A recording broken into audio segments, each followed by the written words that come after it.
natin ngayon, kailangan talaga doon tayo sa babayan ng hanap buhay. Pero sa akin, the fact that malayo kayo sa pamilya ninyo,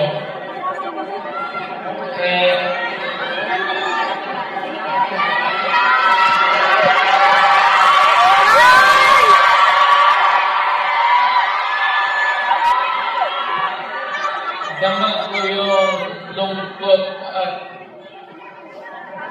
alam ko yan. Kasi gano'n din ako mo.